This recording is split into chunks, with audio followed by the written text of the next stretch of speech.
Sonhos Elétricos, por Philip K. Dick. Leitura do conto Autofab. 1. Uma tensão pairava sobre aqueles 3 homens que esperavam. Eles fumavam, andavam para frente e para trás, chutavam a esmo os matos que cresciam ao lado da estrada. O sol quente do meio-dia luzia nos campos marrons, e havia fileiras arrumadas de casas de plástico, além de uma linha distante de montanhas a oeste. Está quase na hora, disse Earl Perrine, enrolando suas mãos magras. Varia de acordo com a carga, meio segundo a cada meio quilo a mais. Um pouco amargo, Morrison respondeu. Você marcou até isso? Você é tão ruim quanto essas coisas. Vamos só fingir que está atrasado por acaso. O terceiro homem não disse nada. O'Neill estava em visita. Vinha de outro assentamento. Não conhecia Perrine e Morrison bem o suficiente para discutir com eles. Em vez disso, ele se agachou e arrumou os papéis que estavam presos à sua prancheta de alumínio. Debaixo daquele sol escaldante, os braços de O'Neill se mostravam bronzeados, peludos e brilhando de suor. Esguio, de cabelos grisalhos emaranhados e óculos com a armação grossa. Ele era mais velho do que os outros dois. Estava usando calças, uma camisa esportiva e sapatos com sola de borracha. Entre seus dedos, uma caneta tinteiro cintilava, metálica e eficiente. O que você está escrevendo? Resmungou Perrine. Estou traçando o procedimento que vamos aplicar, disse O'Neill com moderação. É melhor sistematizar isso agora em vez de tentar aleatoriamente. Nós queremos saber o que foi tentado e o que não funcionou. Caso contrário, vamos ficar andando em círculos. O problema que temos aqui é de comunicação. É assim que encaro isso. Comunicação, concordou Morrison com sua voz seca e profunda. Sim, não podemos entrar em contato com essa porcaria. Ela vem, descarrega a carga e continua. Não existe contato entre nós e isso. É uma máquina, disse Perrine, todo empolgado. Um negócio morto, cego e surdo. Mas que está em contato com o mundo externo, ressaltou O'Neill. Tem que haver algum jeito de chegar a isso. Sinais semânticos específicos têm significado para essa coisa. Só o que temos que fazer é encontrar esses sinais. Redescobrir, na verdade. Talvez uma meia dúzia deles dentro de 1 bilhão de possibilidades. Um rumor baixo interrompeu os 3 homens. Eles olharam para cima, desconfiados e alertas. Tinha chegado a hora. Lá está ele, disse Perrine. Tudo bem, sabichão. Vamos ver se você faz uma única mudança na sua rotina. O caminhão era imenso, roncando debaixo de sua carga bem compactada. De várias maneiras, era parecido com um convencional veículo de transporte operado por humanos, mas com uma exceção. Não tinha cabine de motorista. A superfície horizontal era uma plataforma de carregamento, e a parte onde normalmente ficariam os faróis dianteiros e as grades do radiador era uma massa de receptores fibrosa que parecia uma esponja, o limitado aparato sensorial dessa extensão utilitária móvel. Ciente da presença dos 3 homens, o caminhão reduziu a velocidade até parar, mudou a marcha e acionou seu freio de emergência. Um momento se passou enquanto os retransmissores se moviam, entrando em ação. Em seguida, uma parte da superfície de carregamento se inclinou e uma cascata de caixas pesadas foi despejada na pista. Junto com os objetos, uma planilha de inventário detalhada flutuava. Você sabe o que fazer, disse O'Neill rapidamente. Ande logo, antes que ele saia daqui. Com destreza e modos noturnos, Os 3 homens apanharam as caixas depositadas e arrancaram os invólucros de proteção delas. Alguns objetos reluziram. Um microscópio binocular, um rádio portátil, algumas pilhas de pratos de plástico, suprimentos médicos, lâminas de barbear, roupas, comida. Como de costume, a maior parte do carregamento era de comida. Os 3 homens começaram a estraçalhar os objetos sistematicamente. Em poucos minutos não restava nada além de um caos de destroços apinhados em volta deles. Era isso, disse O'Neill, ofegando e se afastando, e pôs-se a procurar sua planilha de checagem. Agora vamos ver o que essa coisa vai fazer. O caminhão tinha começado a se afastar. Repentinamente, ele parou e deu ré na direção deles. Seus receptores captaram o fato de que os 3 homens tinham destruído a parte da carga que fora deixada.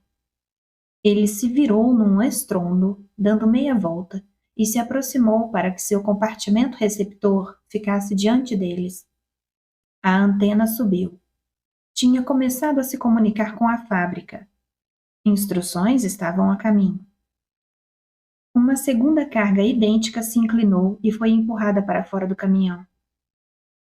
Nós falhamos, chiou Perrine, enquanto uma segunda planilha de inventário voava atrás da nova carga. Nós destruímos todas aquelas coisas por nada.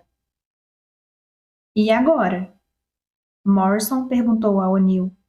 Qual é o próximo estratagema na sua prancheta? Me dê uma mão aqui. O'Neill pegou uma caixa e a colocou de volta no caminhão. Deslizando-a pela plataforma, ele se virou para apanhar outra. Os outros 2 homens passaram a fazer o mesmo depois dele, meio desajeitados. Eles colocaram a carga de volta no veículo. Quando o caminhão deu partida, a última caixa quadrada estava de volta em seu lugar. O caminhão hesitou. Seus receptores registraram a devolução da carga. De dentro de seus mecanismos vinha um zumbido constante e bem baixo. Isso pode deixá-lo louco, comentou O'Neill zoando. Ele executou toda a sua operação e não realizou nada. O caminhão fez um movimento curto e falho para continuar seu caminho. Então deu meia volta intencionalmente e, numa rápida confusão, largou a carga na pista mais uma vez. Peguem isso! Gritou O'Neill. Os 3 homens agarraram as caixas febrilmente e recarregaram o caminhão. Mas, tão rápido quanto tinham sido enfiadas de volta na plataforma horizontal, as agarras do caminhão as inclinaram de volta pelas rampas da extremidade mais distante e de volta para a pista. Não adiantou nada, disse Morrison, respirando com dificuldade. É como passar água por uma peneira. Estamos lascados, arquejou Perrine, concordando desgraçadamente. Como sempre, nós, humanos, sempre perdemos. O caminhão os encarou calmamente. Seus receptores estavam impassivos, em branco. Ele estava fazendo seu trabalho. A rede planetária de fábricas automáticas estava realizando sem percalços a tarefa que lhe fora imposta 5 anos antes, nos dias iniciais do conflito global geral. Lá vai ele, observou Morrison desastrosamente. A antena do caminhão abaixara. Ele mudou para a marcha lenta e soltou o freio de mão. Uma última tentativa, disse O'Neill, arrastando uma das caixas e rasgando-a para abri-la. De lá, ele arrancou um galão de leite de 40 litros e desatarrachou a tampa. Por mais besta que possa parecer. Isso é absurdo, protestou Perrine.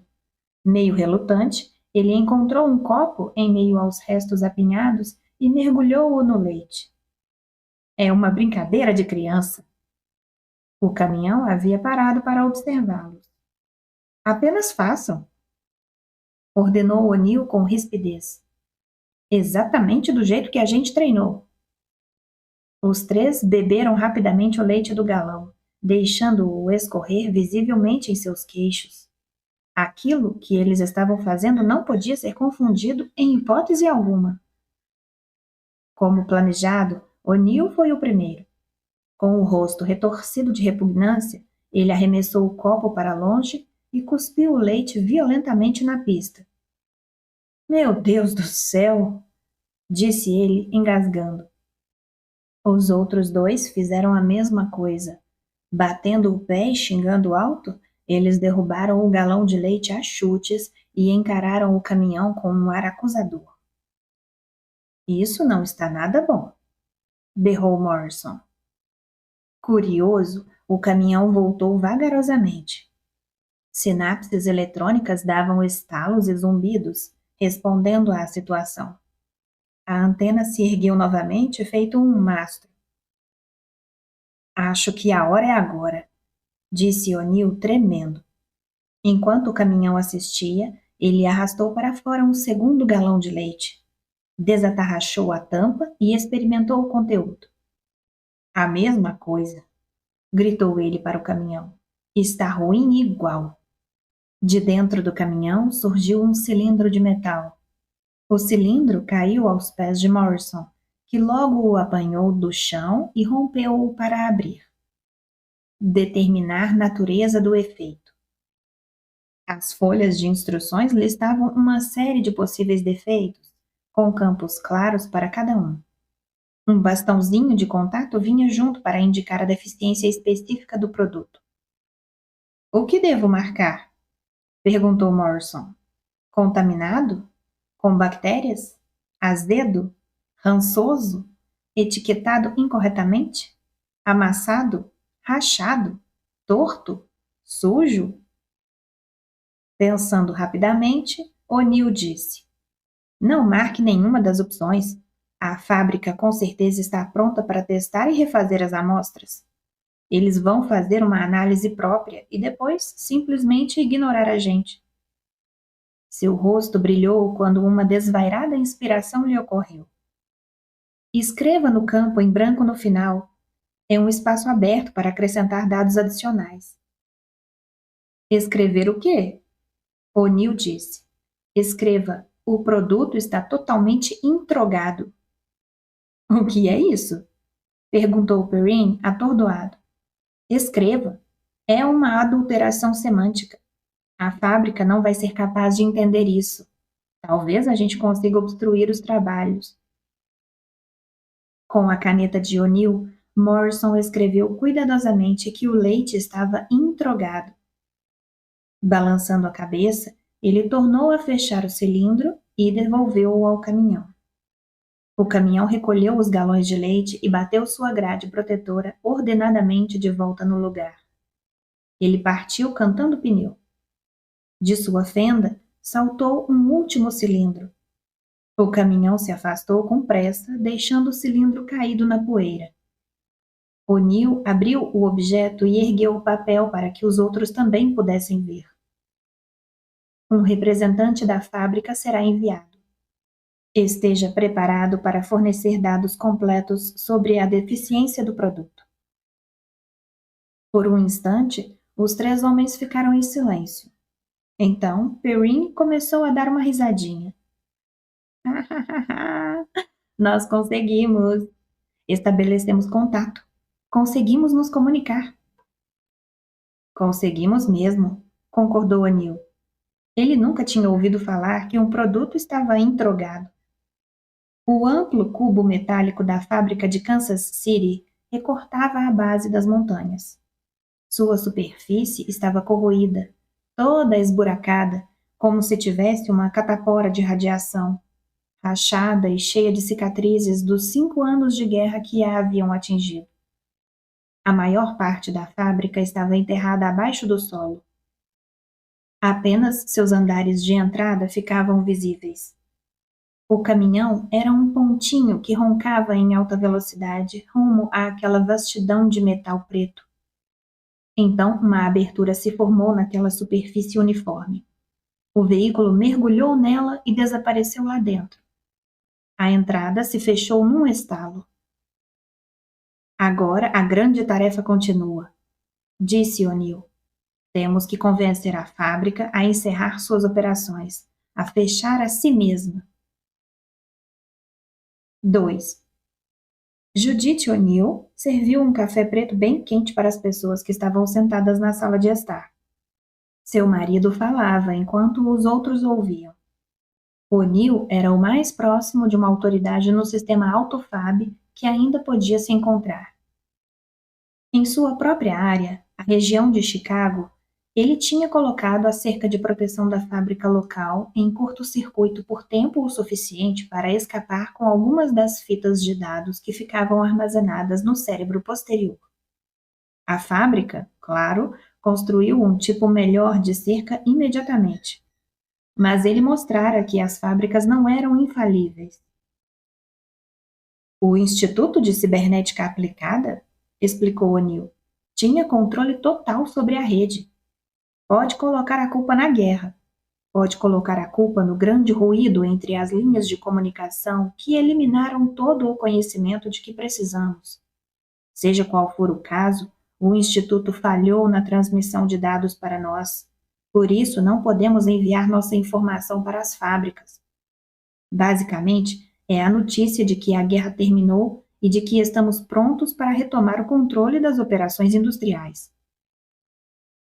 E enquanto isso, acrescentou Morrison amargamente, essa porcaria de rede vai se expandindo e consumindo mais dos nossos recursos naturais o tempo todo. Eu tenho a impressão, disse Judith, de que, se eu bater o pé com força o suficiente, posso cair direto num túnel de fábrica. Eles devem ter minas em toda parte a esta altura? Não existe alguma liminar de restrição? Perguntou Perrine, todo nervoso. Elas foram configuradas para se expandir indefinidamente? Cada fábrica é limitada à sua própria área operacional, disse O'Neill, mas a rede em si é desenfreada. Ela é capaz de continuar tirando nossos recursos para sempre. O Instituto decidiu que ela tem prioridade máxima. Nós, meros seres humanos, estamos em segundo lugar. Será que vai sobrar alguma coisa para nós? Morrison queria saber. Não, a menos que a gente consiga interromper as operações da rede. Ela já esgotou meia dúzia de minerais básicos. Suas equipes de busca estão à solta o tempo todo, vindas de todas as fábricas, procurando por toda parte qualquer resto derradeiro para arrastar para casa. O que aconteceria se os túneis de duas fábricas se cruzassem? O'Neill deu de ombros. Normalmente, isso não deve acontecer. Cada fábrica tem sua seção especial do planeta, sua fatia privada dessa torta, para uso exclusivo. Mas isso poderia acontecer? Bom, eles são atraídos por matérias-primas. Enquanto sobrar alguma coisa, eles vão estar à caça. O'Neill refletiu sobre essa ideia com cada vez mais interesse. É algo a se considerar. Imagino que, conforme as coisas forem ficando mais escassas... Ele parou de falar. Uma figura tinha entrado na sala. Ela ficou parada silenciosamente perto da porta, inspecionando todos eles. Em meio à sombra opaca, a figura quase parecia humana. Por um breve instante, O'Neill pensou que era um retardatário do próprio assentamento. Então, conforme a figura avançou, ele se deu conta de que era apenas algo quase humano. Um chassi funcional, bípede e ereto, com receptores de dados colocados no topo, efetores e proprioceptores acomodados num verme que ia descendo até acabar em agarras que se fixavam ao chão. Sua semelhança com o ser humano era prova de eficiência da natureza. Não houvera intenção de nenhuma imitação sentimental. O representante da fábrica tinha chegado. Ele começou sem fazer cerimônia. Esta é uma máquina de coleta de dados capaz de estabelecer comunicação oral. Ela contém aparatos tanto de transmissão como de recepção, e é capaz de integrar fatos relevantes à sua linha de questionamento. A voz era agradável e confiante. Obviamente era uma fita, gravada por algum técnico do instituto antes da guerra. Vinda daquela forma quase humana, ela soava grotesca.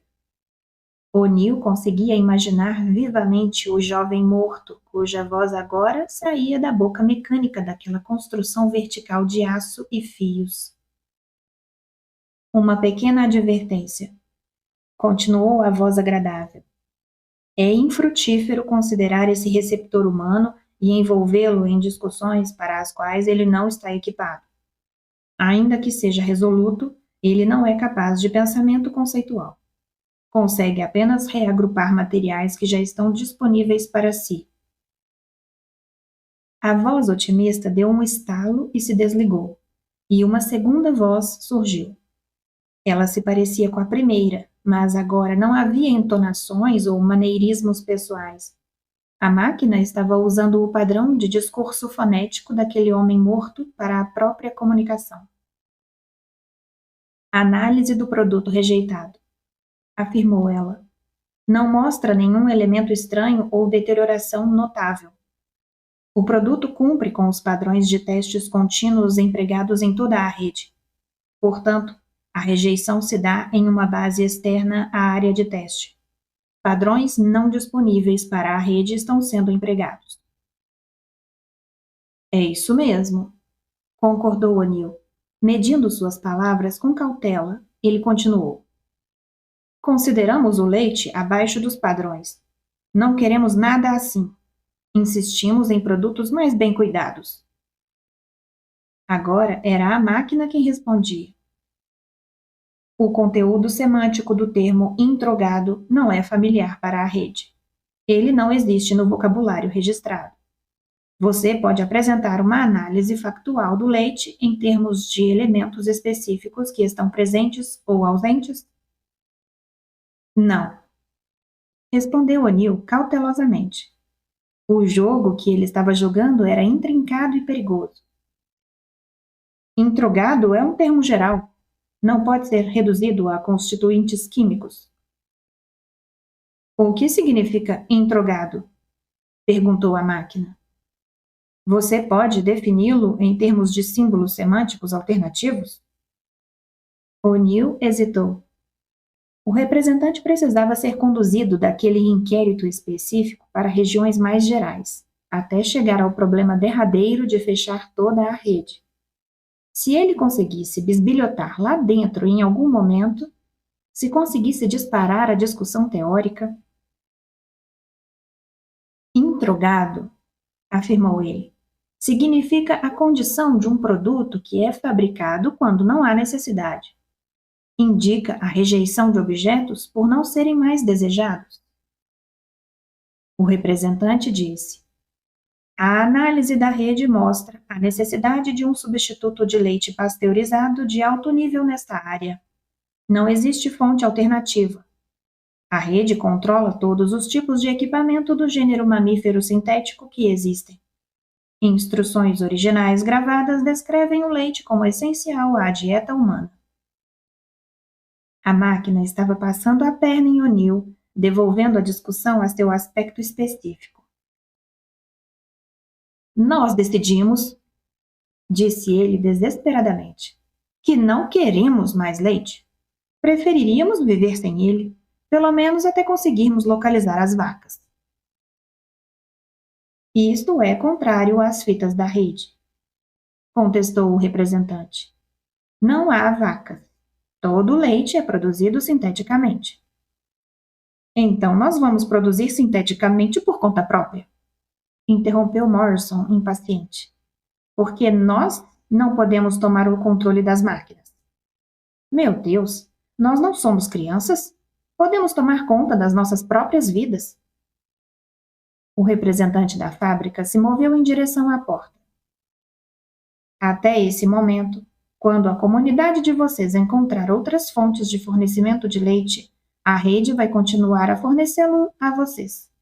O aparato de análise e avaliação continuará operando nesta área, conduzindo as amostragens aleatórias de praxe. Perrine gritou inutilmente. Como podemos encontrar outras fontes? Vocês têm a estrutura completa. Vocês estão operando a coisa toda. Indo atrás da máquina, ele continuou berrando. Vocês dizem que nós não estamos prontos para tocar as coisas. Alegam que não somos capazes. Como vocês sabem? Vocês não nos dão uma chance. Nós nunca temos uma chance. O'Neill estava petrificado. A máquina estava indo embora. Sua mente restrita tinha triunfado completamente. Olhe, disse ele, meio rouco e bloqueando o caminho. Nós queremos que vocês se desliguem. Entenda. Queremos assumir o comando do equipamento de vocês e tocá-lo por nossa conta. A guerra já acabou. Caramba, vocês não são mais necessários. O representante da fábrica fez uma breve pausa na porta e disse: O ciclo inoperante só está ajustado para começar quando a produção da rede passar a meramente duplicar a produção externa. Até o momento atual, de acordo com nossas amostragens contínuas, não existe produção externa. Portanto, a produção da rede continua. Sem avisar, Morrison lançou o cachimbo de aço que trazia em sua mão. Ele acertou no ombro da máquina e arrebentou a elaborada rede de aparatos sensoriais que compunha seu peito. Os receptores do tanque se espatifaram. Pedaços de vidro, fios e outras peças diminutas se espalharam por toda parte. É um paradoxo, gritou Morrison. Um jogo de palavras. Um jogo semântico que estão jogando com a gente. Os ciberneticistas armaram tudo. Ele recuperou o cachimbo e mais uma vez acertou brutalmente na máquina, que não apresentou nenhuma objeção. Eles nos paralisaram. Estamos completamente indefesos. A sala estava toda alvoroçada. É o único jeito, suspirou Perrine enquanto empurrava O'Neill para trás. Nós temos que destruí-los. É a rede ou a gente? Sacando uma luminária, ele a arremessou na cara do representante da fábrica. A luminária e aquela complexa superfície de plástico estouraram. Perrine saiu andando, tateando cegamente em busca da máquina. Agora todas as pessoas da sala estavam encurralando aquele cilindro vertical, e o ressentimento impotente que sentiam parecia fervilhar. A máquina se afundou e desapareceu enquanto eles a arrastavam pelo chão. Ainda trêmulo, O'Neill desviou o olhar. Sua mulher pegou no braço dele e levou-o para o canto da sala. Esses idiotas, disse ele desamparado. Eles não podem destruir isso. Só vão acabar ensinando a rede a criar mais defesas. Estão tornando todo o problema ainda pior. Na sala, uma equipe de conserto chegou deslizando. Com destreza, as unidades mecânicas se desconectavam da meia lagarta principal de onde vinham e se apressavam na direção daquele bolo de humanos se debatendo. Elas deslizaram entre as pessoas e rapidamente se embrenharam ali. Um momento depois, a carcaça inerte do representante da fábrica fora arrastado para dentro do compartimento da meia lagarta. Peças foram coletadas, restos desfeitos foram reunidos e tirados dali. O suporte e os equipamentos de plástico foram localizados. Em seguida, as unidades se reposicionaram na meia lagarta e a equipe partiu. Pela porta aberta, entrou um segundo representante da fábrica, réplica exata do primeiro. Do lado de fora, no corredor, havia outras duas máquinas verticais. O assentamento fora aleatoriamente inspecionado por um corpo de representantes. Feito uma horda de formigas, aquelas máquinas móveis de coleta de dados tinham se infiltrado na cidade toda, até que, por acaso, uma delas deparou com O'Neill. A destruição de equipamentos móveis de coleta de dados pertencentes à rede é algo prejudicial aos melhores interesses humanos, informou o representante da fábrica para a sala cheia de pessoas. O consumo de suas matérias-primas está atingindo uma queda perigosamente baixa. Os materiais básicos que ainda existem devem ser utilizados na manufatura de mercadorias de consumo. O'Neill e a máquina ficaram parados, se encarando.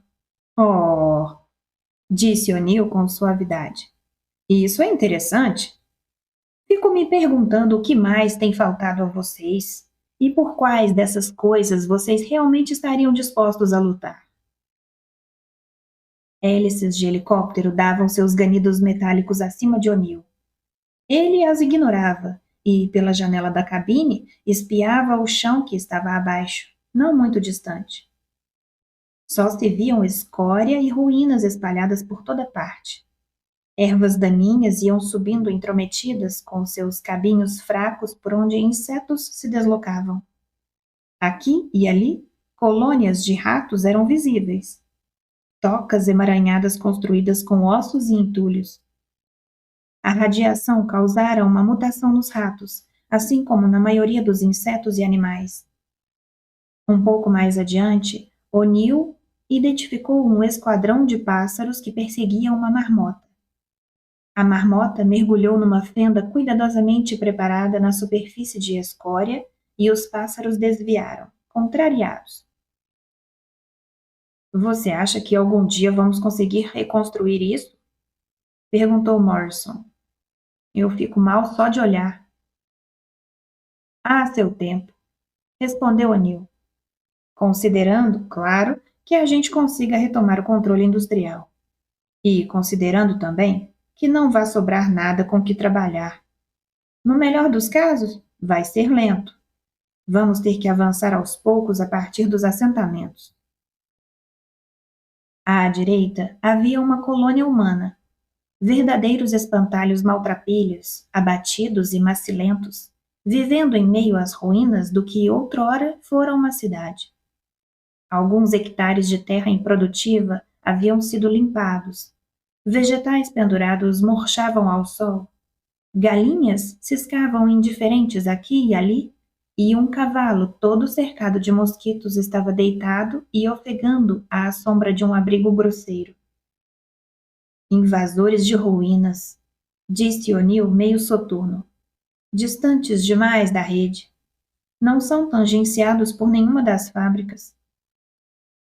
É culpa deles mesmos, disse Morrison raivoso. Eles podiam entrar em algum dos assentamentos. Essa era a cidade deles. Eles estão tentando fazer a mesma coisa que nós estamos tentando fazer. Reerguer as coisas por conta própria. Mas eles estão começando agora, sem ferramentas ou máquinas, com as próprias mãos, pregando pedaços de entulho uns nos outros. E não vai funcionar. Nós precisamos de máquinas. Não conseguimos consertar ruínas. Temos que recomeçar a produção industrial. Mais adiante, via-se uma série de colinas desniveladas, lascas de restos do que um dia foi um cume. Para além dali se esticava a ferida feia e titânica de uma cratera de bomba de hidrogênio, metade preenchida por água estagnada e lodo, um mar interior dominado por doenças. E, para além disso, o brilho de uma movimentação agitada. Ali, disse O'Neill tenso, baixando rapidamente com o helicóptero. Você consegue dizer de que fábrica eles são? Para mim, todos eles se parecem, resmungou Morrison, inclinando-se para ver. Vamos ter que esperar e segui-los de volta, quando eles pegarem uma carga. Se eles pegarem uma carga, corrigiu O'Neill. A equipe Autofab de exploração ignorou o helicóptero que zumbia no alto e se concentrou em seu trabalho. Na frente do caminhão principal, 2 tratores se deslocavam. Eles subiram por pilhas de entulho, com suas sondas brotando feito penas, e dispararam descendo a ladeira mais distante até desaparecer num cobertor de cinzas que se espalhou sobre a escória. Os 2 batedores foram se embrenhando só até suas antenas ficarem visíveis. Eles irromperam na superfície e continuaram se movendo, com suas esteiras zunindo e tilintando. O que eles estão procurando? Perguntou Morrison. Só Deus sabe. O'Neill foi folheando atentamente os papéis que estavam em sua prancheta. Vamos ter que repassar todas as notas dos nossos pedidos em espera. Embaixo deles, a equipe Autofab de exploração desapareceu lá atrás. O helicóptero passou sobre uma faixa deserta de areia e escória onde nada se mexia. Uma mata de arbustos surgiu e, então, bem à direita, uma série de pontinhos minúsculos em movimento. Uma procissão de carrinhos automáticos de mineração corria por cima daquela escória desoladora, uma fileira de caminhões de metal que se deslocavam rapidamente, emendando o focinho de um no rabo do outro. O'Neill virou o helicóptero na direção deles e, poucos minutos depois, estava pairando sobre a própria mina. Massas de equipamentos invasores de mineração tinham se infiltrado nas operações. Cabos tinham sido enfiados. Carrinhos vazios esperavam em fileiras pacientemente. Um fluxo constante de carrinhos carregados se lançava ao horizonte, gotejando minério em seu rastro. A atividade e o barulho das máquinas pairavam sobre aquela área, um centro industrial repentino em meio aos resíduos desolados de escória. Lá vem a equipe de exploração, observou Morrison, espiando o caminho de trás por onde eles tinham vindo. Você acha que talvez eles fiquem embaralhados? Ele arranhou os dentes. Não, acho que é querer demais. Desta vez é possível, respondeu O'Neill. Provavelmente eles estão procurando substâncias diferentes e normalmente são condicionados a ignorar uns aos outros. A primeira das lagartas de exploração chegou até a fileira de carrinhos de mineração. Ela deu uma leve guinada e continuou sua busca. Os carrinhos se emaranhavam em sua inexorável fileira, como se nada tivesse acontecido. Desapontado, Morrison desviou o olhar da janela e praguejou. Não adianta nada. É como se cada um simplesmente não existisse para o outro. Gradualmente, a equipe de exploração se afastou da fileira de carrinhos, deixou as operações de mineração para trás e subiu por um cume que havia depois. Sem pressa, eles partiam sem esboçar reação à síndrome de caça a minérios. Talvez eles venham da mesma fábrica, disse Morrison esperançoso. O'Neill apontou para as antenas que eram visíveis no equipamento maior de mineração. As velas deles estão voltadas para vetores distintos, então eles representam duas fábricas. Vai ser difícil. Temos que entender isso direito ou não vai despertar reação nenhuma. Ele ligou o rádio e entrou em contato com o monitor do assentamento. Algum resultado sobre as planilhas consolidadas de pedidos em espera? O operador o colocou em contato com a sede de governo do assentamento. Eles estão começando a chegar, Perrine disse a ele. Assim que conseguirmos amostras suficientes, vamos tentar determinar quais matérias-primas estão faltando nas fábricas. Vai ser arriscado, e estamos tentando extrapolar a partir dos produtos mais complexos. Pode haver uma série de elementos básicos em comum aos vários lotes menores. O que acontece quando tivermos identificado o elemento que falta? Morrison perguntou a O'Neill. O que acontece quando tivermos duas fábricas tangentes precisando do mesmo material? Aí, disse O'Neill meio soturno, começamos a coletar o material nós mesmos, mesmo que tenhamos que derreter todos os objetos que existem nos assentamentos. 3. Na escuridão da noite dominada por traças, um vento vago assoprava, bem frio e fraco. Uma densa vegetação rasteira emitia ruídos metálicos. Aqui e ali, um roedor noturno vagueava de sentidos alertas, espiando, tramando planos, buscando comida. Aquela área era erma.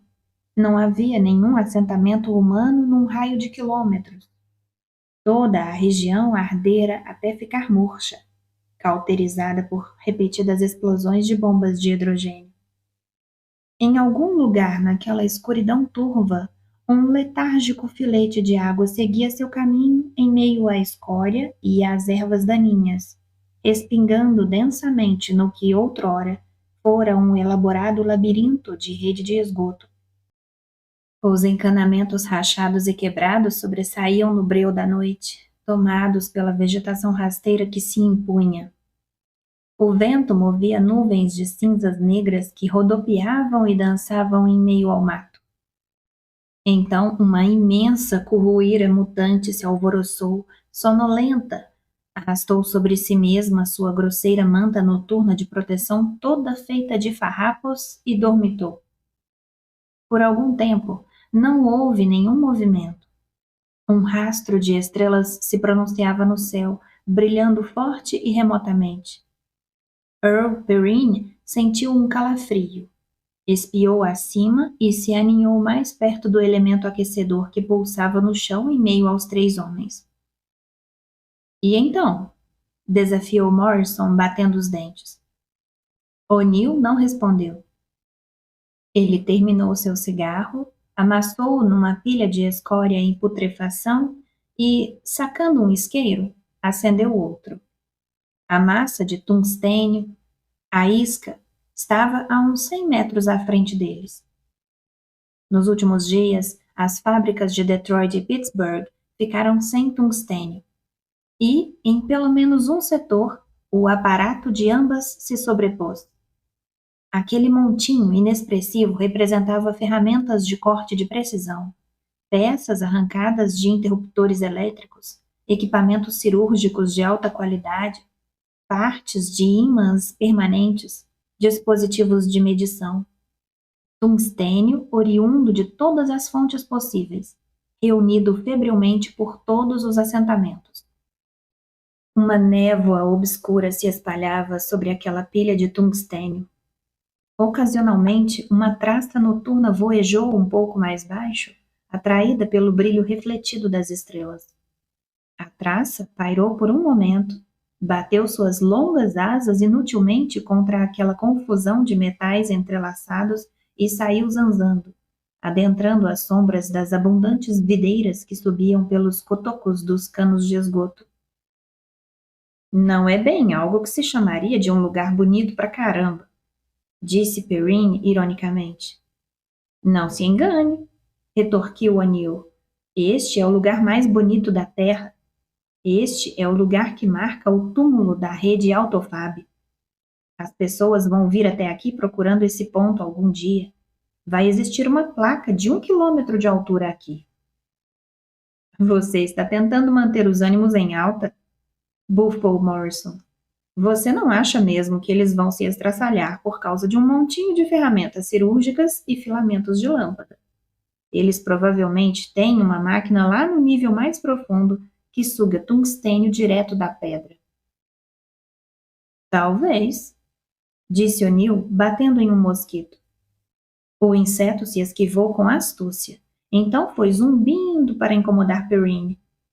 O homem desviou dele viciosamente e se agachou taciturno na vegetação úmida. E lá estava o que eles tinham vindo ver. O'Neill se deu conta de repente de que estava olhando aquilo havia vários minutos sem conseguir reconhecer. A lagarta de buscas estava completamente parada.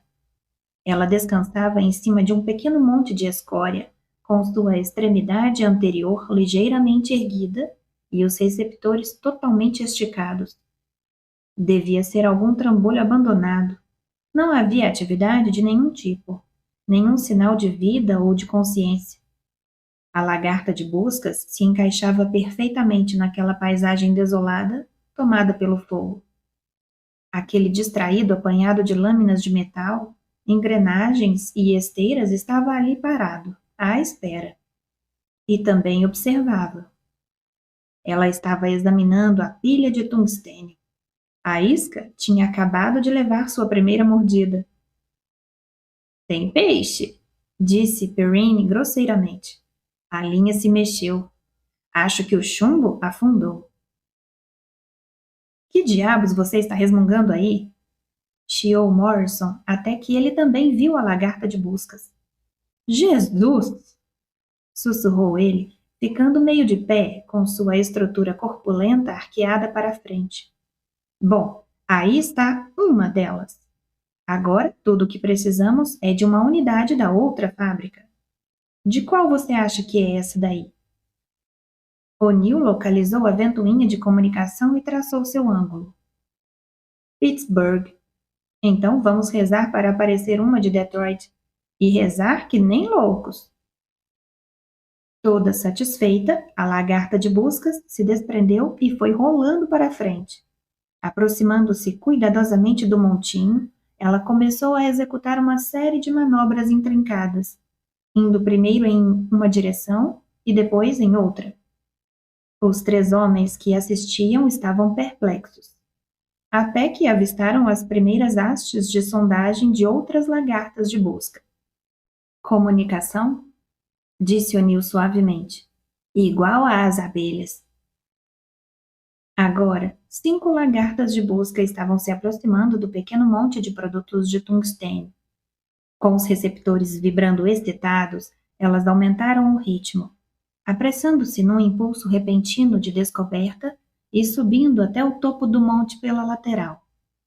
Uma das lagartas de busca cavou e desapareceu rapidamente. O monte todo estremeceu. Aquela coisa estava lá embaixo, do lado de dentro, explorando a dimensão da descoberta.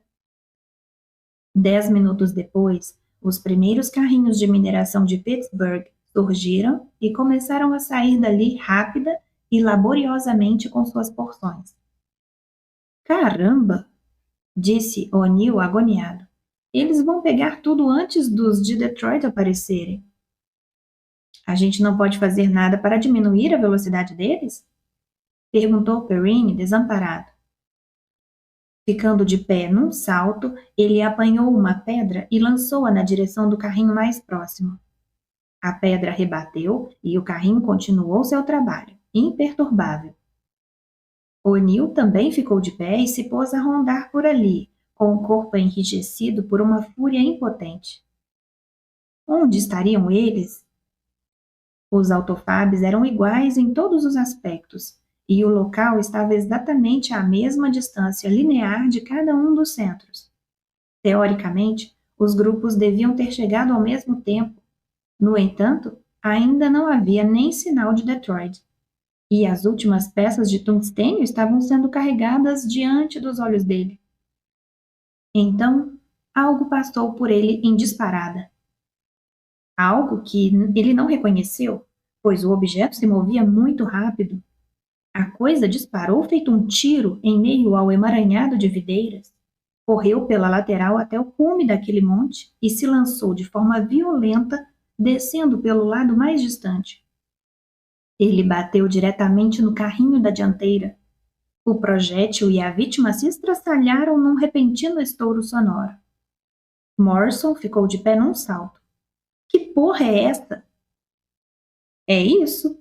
Gritou Perrine, dançando em volta e balançando seus braços magrelos. É Detroit! Uma segunda lagarta de buscas de Detroit apareceu. Hesitou enquanto absorvia a situação e se arremessou furiosamente nos carrinhos de Pittsburgh, que batiam em retirada.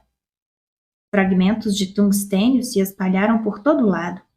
Peças, fios, placas quebradas, engrenagens, molas e parafusos dos 2 antagonistas voaram em todas as direções. Os carrinhos restantes davam voltas, soltando guinchos. Um deles derrubou sua carga e desapareceu, agitado em velocidade máxima. O segundo fez o mesmo, ainda carregado de tungstênio. Uma lagarta de buscas de Detroit também se envolveu com o carrinho, virou-se diretamente na direção dele e o capotou habilmente. A lagarta de buscas e o carrinho foram rolando até uma trincheira vazia, rumo a uma poça de água estagnada. Pingando e cintilando, aquelas 2 coisas lutavam, meio submersas. Bem, disse O'Neill um pouco instável. Nós conseguimos. Podemos tomar o rumo de volta para casa. Suas pernas estavam fracas. Onde está o nosso veículo? Enquanto ele acelerava o motor do caminhão, alguma coisa piscava ao longe. Algo grande e metálico que se movia por cima daquela mistura monótona de escória e cinzas. Era um bando denso de carrinhos, uma sólida multidão de resistentes carrinhos de mineração correndo na direção daquela cena. De que fábrica eles viriam? Não importava, pois, saindo do espesso emaranhado de vinhas que gotejavam uma substância escura, uma teia de prolongações do outro lado se arrastava ao encontro deles. Ambas as fábricas estavam convocando suas unidades móveis. De todas as direções, as lagartas de buscas deslizavam e se arrastavam, amontoando-se em volta da pilha restante de tungstênio. Nenhuma das fábricas iria deixar aquela matéria-prima valiosa escapar. Nenhuma delas abriria mão de sua descoberta. Cega e mecanicamente, seguindo suas instruções inflexíveis, os dois oponentes trabalhavam para reunir forças superiores. Vamos logo, disse Morrison com urgência. Vamos sair daqui. Esse inferno todo está desmanchando. O'Neill rapidamente virou o caminhão na direção do assentamento. Eles seguiram roncando, escuridão adentro, tomando o caminho de volta. De tempos em tempos, uma figura metálica passava por eles em disparada, indo na direção oposta. Você viu a carga daquele último carrinho? Perguntou Perrine, preocupado. Ele não estava vazio. Tampouco estavam vazios os carrinhos que passaram depois. Toda uma procissão de salientes veículos de abastecimento dirigidos por uma elaborada unidade de inspeção de alto nível. Armas, disse Morrison, seus olhos arregalados de apreensão. Estão levando armas. Mas quem vai usá-las? Eles mesmos, respondeu O'Neill, indicando um movimento à sua direita. Olha ali, isso sim é algo que a gente não esperava.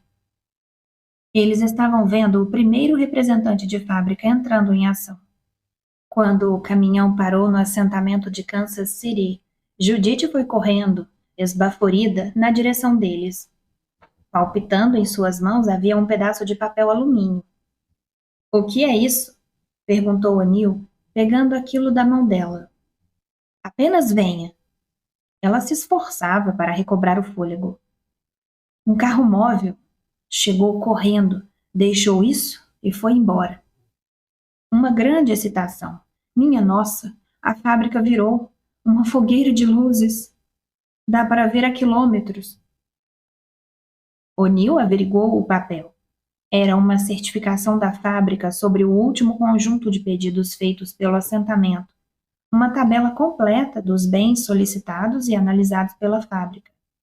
Carimbadas em cima da lista com uma fonte preta encorpada, havia 7 palavras de presságio. Todas as entregas suspensas até nova ordem. Soltando o ar com severidade, O'Neill passou o papel para Perrine. Não há mais bens de consumo, disse ele ironicamente com um riso nervoso contraindo seu rosto. A rede está entrando em pé de guerra. Então nós conseguimos? Perguntou Morrison, hesitante. É isso mesmo, assentiu O'Neill. Agora que o conflito atingira o estopim, ele sentia um terror congelante cada vez maior. Pittsburgh e Detroit estão nessa até o fim. É tarde demais para a gente mudar de ideia agora. Eles estão juntando aliados. 4. A luz do sol matinal repousava sobre a planície arruinada, repleta de cinzas metálicas negras. As cinzas ardiam num tom vermelho enfadonho e insalubre. Elas ainda estavam quentes. Cuidado por onde anda, alertou O'Neill. Segurando o braço de sua esposa, ele a conduziu do caminhão enferrujado e frouxo para subir no alto de uma pilha de blocos de concreto espalhados, restos esparsos de uma casa-mata desfeita. Earl Perrine vinha atrás, abrindo caminho com cuidado e hesitação. Atrás deles, o assentamento todo arruinado se espraiava, um tabuleiro desordenado de casas, prédios e ruas.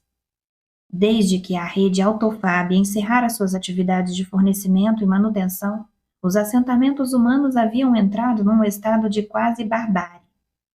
As mercadorias que restaram estavam quebradas e só podiam ser usadas parcialmente. Fazia mais de 1 ano desde que aparecera o último caminhão da fábrica carregado com comida, ferramentas, roupas e peças de conserto. Daquela imensidão plana de metal e concreto escuro ao pé das montanhas, nada emergira na direção deles. O desejo que nutriam fora atendido. Tinham sido cortados, desvinculados da rede. Estavam por conta própria. Nos arredores do assentamento brotavam campos esfrangalhados de trigo e caules maltrapilhos de vegetais queimados de sol. Ferramentas brutas feitas à mão tinham sido distribuídas, artefatos primitivos martelados com grande esforço pelos diversos assentamentos. Eles eram conectados apenas por carroças puxadas a cavalo e pela gagueira lenta das teclas do telégrafo. No entanto, tinham conseguido manter a organização. Bens e serviços eram trocados de forma lenta e constante. Mercadorias eram produzidas e distribuídas. As roupas que O'Neill, sua esposa, e Earl Perrine estavam usando eram grosseiras e encardidas, mas robustas. E eles tinham conseguido converter alguns dos caminhões para usar madeira em vez de gasolina. Aqui estamos nós, disse O'Neill. Dá para ver daqui. E vale a pena? Perguntou Judith, exausta. Inclinando-se na direção do chão, ela mexeu em seu sapato ao acaso, tentando tirar uma pedra do solado de pele macia. É um caminho e tanto para chegar aqui, só para ver algo que vemos todos os dias há 13 meses. Verdade, admitiu O'Neill, com a mão repousando brevemente no ombro frouxo de sua esposa. Mas esta talvez seja a última vez. E é isso que a gente quer ver. No céu acinzentado, em cima deles, um ponto preto opaco se movia, circulando rapidamente. Elevado e remoto, o pontinho girava e disparava, seguindo um trajeto intrincado e cauteloso. Gradualmente, suas piruetas o levaram em direção às montanhas e à vastidão desolada de estruturas destroçadas por bombas que se afundavam no sopé delas. São Francisco, explicou O'Neill. Um daqueles projéteis gavião de longo alcance, vindo direto da costa oeste. E você acha que é o último? Perguntou Perrine. É o único que vimos este mês. O'Neill sentou-se e começou a salpicar pedacinhos de tabaco seco num pedaço de papel pardo. E costumávamos ver centenas deles.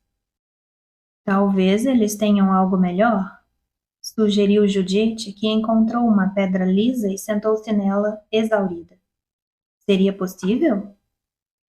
Seu marido sorriu ironicamente. Não, eles não têm nada melhor. Os três estavam envoltos por um silêncio tenso. Acima deles, o pontinho preto que se deslocava em círculos se aproximou. Não havia nenhum sinal de atividade na superfície plana de metal e concreto. A fábrica de Kansas City permanecia inerte, totalmente indiferente. Alguns punhados de cinza ainda quente pairavam sobre ela, que tinha uma das extremidades parcialmente submersa por entulhos. A fábrica recebera vários ataques diretos. Do outro lado da planície, os sulcos de seus túneis abaixo da superfície estavam expostos, atulhados com escombros e também os cachos escuros e sedentos das vinhas mais resistentes. Essas malditas vinhas, resmungou Perrine, mexendo numa velha ferida em seu queixo com a barba por fazer. Elas estão dominando o mundo. Aqui e ali, nos arredores da fábrica, as ruínas demolidas de uma extensão móvel se enferrujavam no orvalho da manhã. Carrinhos, caminhões, lagartas de busca, representantes da fábrica, carregadores de armas, trens de abastecimento, projéteis subterrâneos, partes indiscriminadas de maquinário misturadas e fundidas em pilhas amorfas. Alguns desses itens tinham sido destruídos na volta para a fábrica.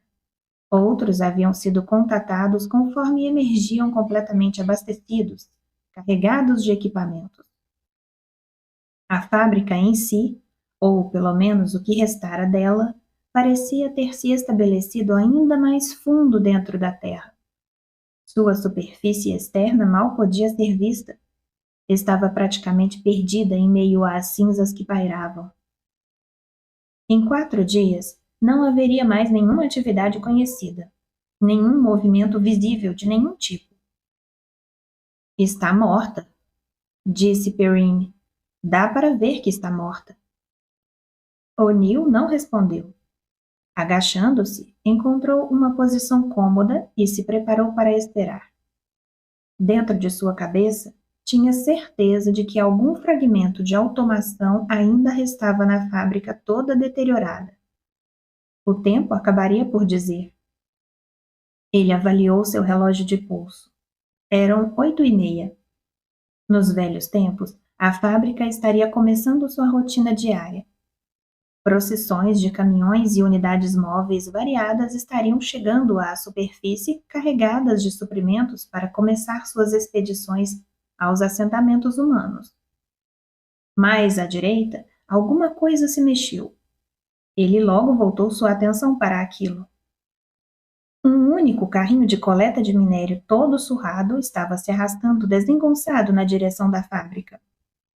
Uma última unidade móvel danificada tentando concluir sua tarefa. O carrinho estava praticamente vazio. Algumas escassas sucatas de metal estavam espalhadas dentro do seu compartimento. Um catador de lixo. Aqueles metais vinham de partes arrancadas de equipamentos destruídos encontrados pelo caminho.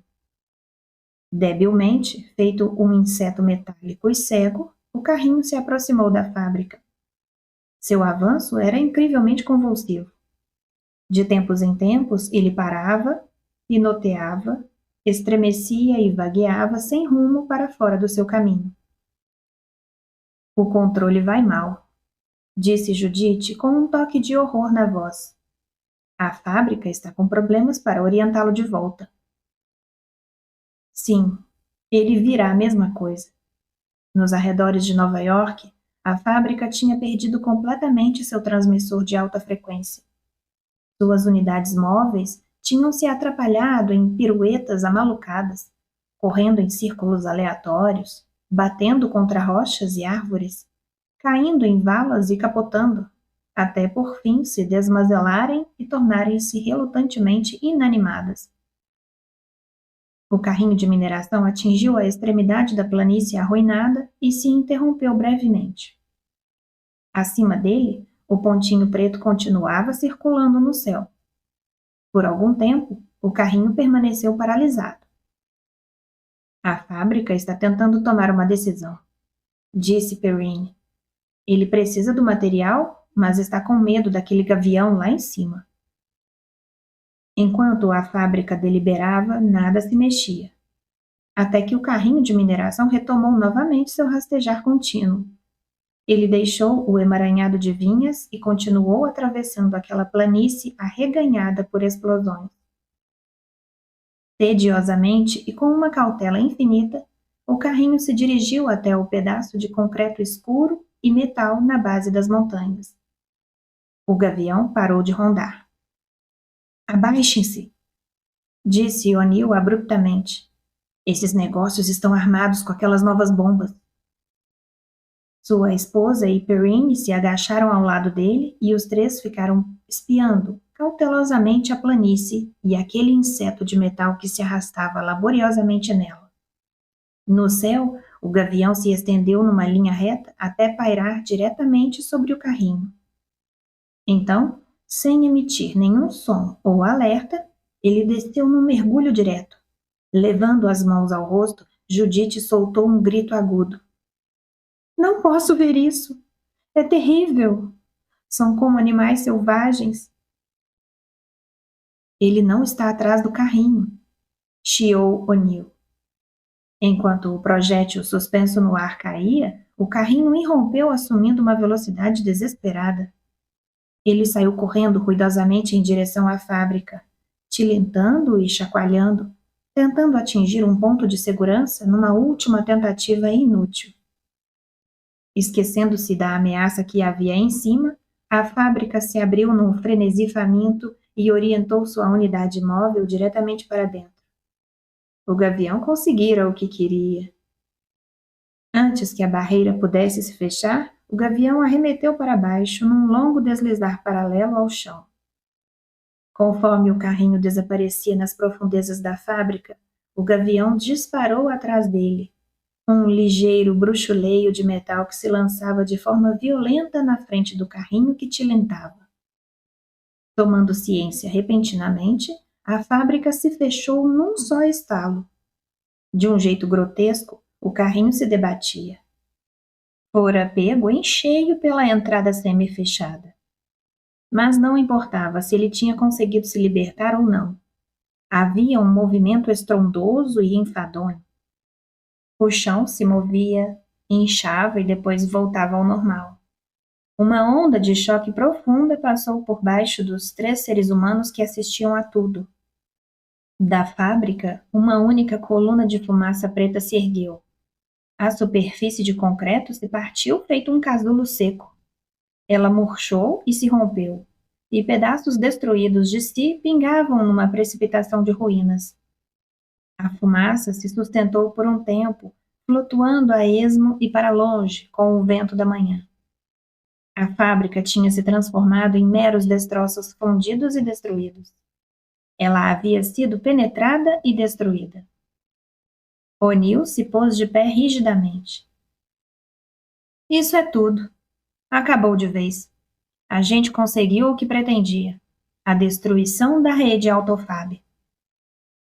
Ele lançou um olhar para Perrine. Ou será que era isso mesmo que a gente buscava? Eles olharam na direção do assentamento que ficava atrás deles. Pouco restara das fileiras ordenadas de casas e ruas dos anos anteriores. Sem a rede, o assentamento entrou em decadência rapidamente. Aquele esmero original de prosperidade se dissipara. O assentamento estava todo esfarrapado, mal cuidado. É claro, disse Perrine com alguma hesitação.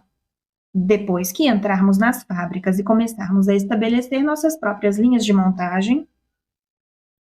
Será que sobrou alguma coisa? Questionou Judith. Alguma coisa deve ter sobrado.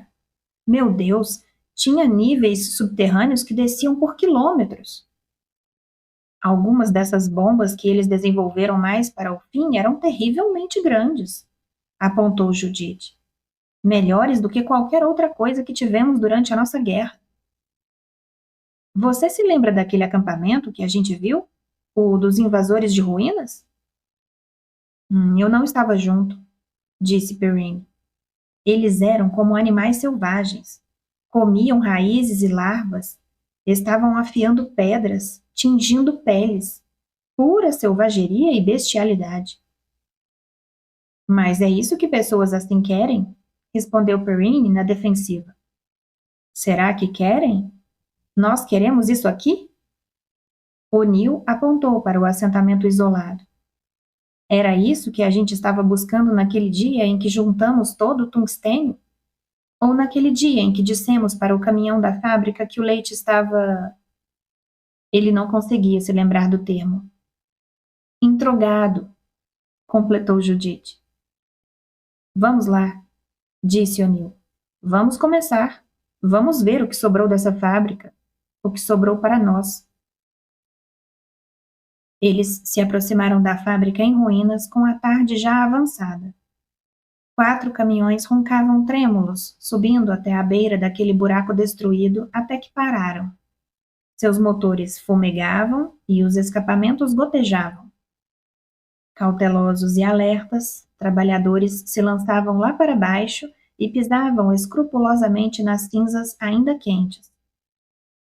Talvez seja cedo demais, contestou um deles. O'Neill não tinha a menor intenção de esperar. Vamos lá, ordenou ele, sacando uma lanterna, foi entrando na cratera. A estrutura protegida da fábrica de Kansas City estava bem à frente. Em sua boca arruinada, aquele carrinho de mineração ainda estava preso, mas não mais relutante. Depois do carrinho, havia uma ameaçadora poça escura. O'Neill direcionou sua lanterna para a entrada. Os restos emaranhados e pontudos de suportes verticais eram visíveis. Queremos ir até lá no fundo, disse ele a Morrison, que vagueava cuidadosamente ao seu lado. Se sobrou alguma coisa, está lá no fundo. Morrison resmungou. Esses informantes pentelhos de Atlanta tomaram a maioria das câmaras profundas. Até os outros arruinarem as minas deles. O'Neill passou cuidadosamente pela entrada decaída, subiu numa pilha de escombros que fora lançada contra a fenda do lado de dentro e de repente se viu dentro da fábrica. Uma imensidão confusa de destroços, sem nenhum padrão ou sentido. Entropia, suspirou Morrison oprimido. A coisa que eles sempre odiaram. A coisa que foram feitos para combater. Partículas aleatórias por toda parte, sem nenhum propósito. Bem lá embaixo, disse O'Neill teimoso. Talvez a gente encontre alguns trechos vedados. Eu sei que eles fizeram coisas assim quando estavam se dividindo em seções autônomas, tentando preservar intactas algumas unidades de conserto para reformar a composição da fábrica como um todo. Os informantes tomaram a maior parte desses lugares também, observou Morrison, mas sem deixar de avançar logo depois de O'Neill. Atrás deles, os trabalhadores iam chegando lentamente. Uma parte dos destroços se movia de um jeito abominável, e uma chuva de fragmentos ainda quentes caiu em cascata. Vocês voltem para os caminhões, disse O'Neill. Não faz sentido a gente ficar em perigo além do necessário. Se o Morrison e eu não voltarmos, podem esquecer a gente. Nem arrisquem mandar uma equipe de resgate. Enquanto saíam, ele indicou para Morrison uma rampa de descida que ainda estava parcialmente intacta. Vamos chegar lá embaixo. Silenciosamente, os dois homens foram passando por níveis completamente mortos, um após o outro.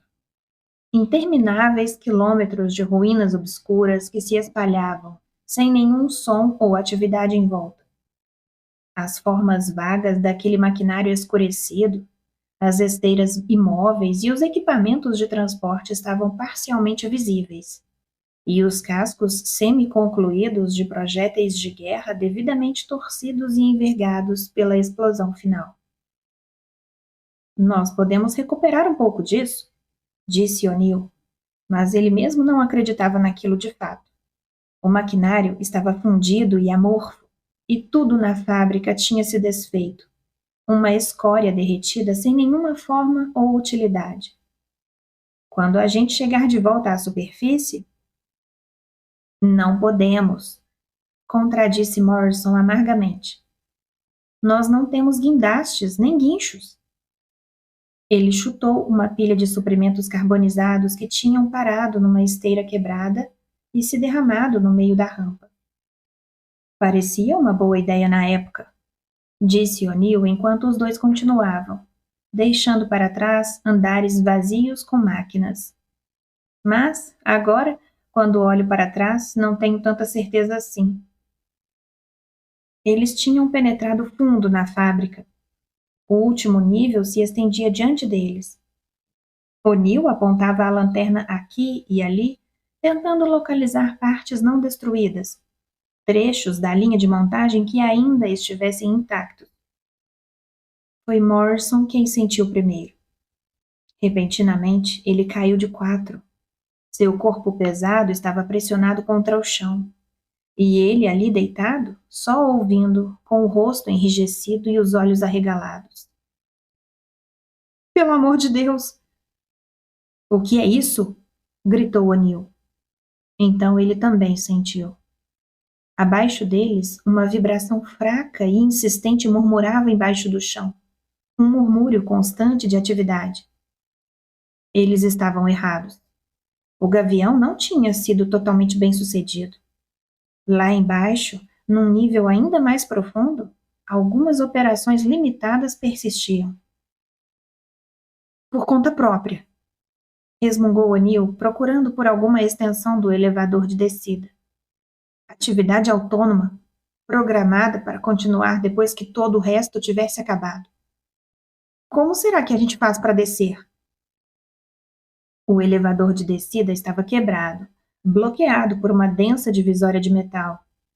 A camada que ainda vivia debaixo dos pés dele estava completamente isolada. Não havia entrada possível.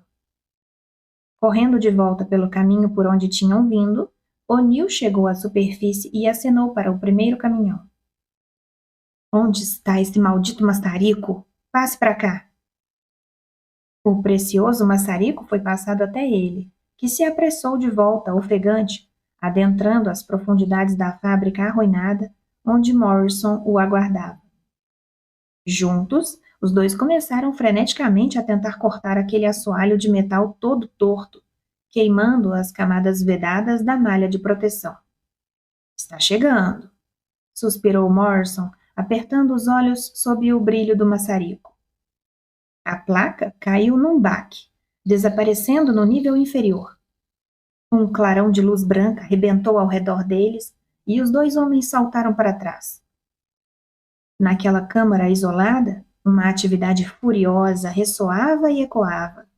Um processo contínuo de esteiras rolantes, máquinas utilitárias que zumbiam, supervisores mecânicos que se moviam com agilidade. Em uma extremidade, um fluxo ininterrupto de matérias-primas entrava na linha de produção. Na extremidade mais distante, o produto final era despejado, inspecionado e encaixado num tubo de transporte. Tudo isso ficou visível por uma fração de segundo. Em seguida, a intrusão foi descoberta. Transmissores robôs entraram em cena. O clarão das luzes piscou e se reduziu. A linha de montagem se congelou até parar, imóvel em sua atividade furiosa.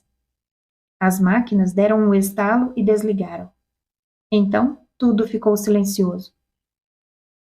Em uma extremidade, uma unidade móvel se desprendeu e correu, subindo a parede na direção do buraco que O'Neill e Morrison tinham aberto.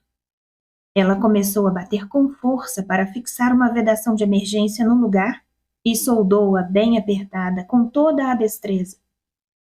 A cena que acontecia embaixo tinha desaparecido. Um instante depois, o chão tremeu conforme a atividade foi retomada. Morrison, com a cara branca e tremendo, voltou-se para O'Neill.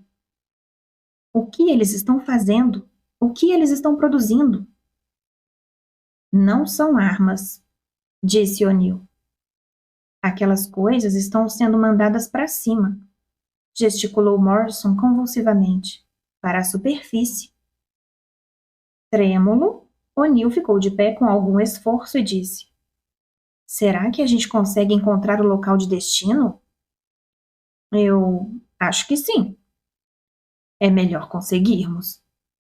O'Neill mirou a lanterna para o alto e foi na direção da rampa de subida.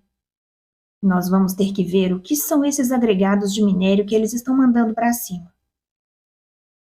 A válvula de saída do tubo de transporte estava escondida num emaranhado de vinhas e ruínas uns 500 metros depois da fábrica. Na fenda de uma rocha, ao pé das montanhas, a válvula sobressaía feito um bocal. A 10 metros de distância, era algo invisível. Os dois homens estavam quase em cima daquilo quando notaram. Em intervalos curtos, um agregado de minério irrompia pela válvula e disparava rumo ao céu. O bocal se remexia e alterava o ângulo de desvio. Cada agregado de minério era lançado numa trajetória ligeiramente distinta. Até onde eles estão indo? Morrison se perguntou. Provavelmente varia. Eles estão sendo distribuídos aleatoriamente. O'Neill avançou com cautela, e o mecanismo não notou sua presença. Chumbado contra a elevada parede de rochas havia um agregado de minério todo amarrotado. Por acidente, o bocal o havia lançado diretamente na encosta da montanha. O'Neill subiu até lá, pegou o agregado e pulou de volta para baixo. O agregado era um container de maquinário esmagado, com elementos metálicos diminutos, minúsculos demais para serem analisados sem um microscópio. Não é uma arma, disse O'Neill. O cilindro tinha se partido. A princípio, ele não conseguia identificar se fora por causa do impacto ou apenas devido a mecanismos internos operando deliberadamente. A partir da fenda, escorria um limo com pedaços de metal. Agachando-se, O'Neill pôs-se a examiná-los. Os pedaços estavam se movendo. Um maquinário microscópico, menor do que meras formigas ou alfinetes, que trabalhavam de maneira enérgica e propositada, construindo algo que parecia um retângulo minúsculo de aço. Eles estão construindo! Disse O'Neill aterrorizado. Ele se levantou e começou a rondar por ali, mas para o lado, na extremidade mais afastada daquela fossa, ele deparou com um agregado de minério bastante avançado em sua construção. Aparentemente, fora lançado havia algum tempo. Esse exemplar tinha progredido o bastante para ser identificado. Mesmo tão diminuta como era, a estrutura parecia familiar.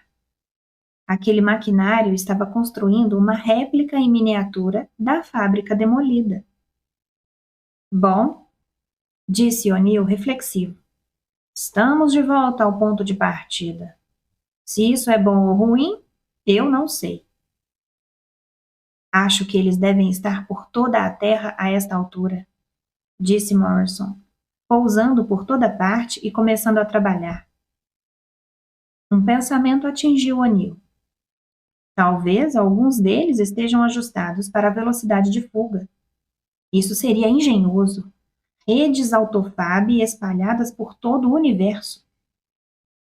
Ao lado dele, o bocal continuava a jorrar sua torrente de sementes de metal.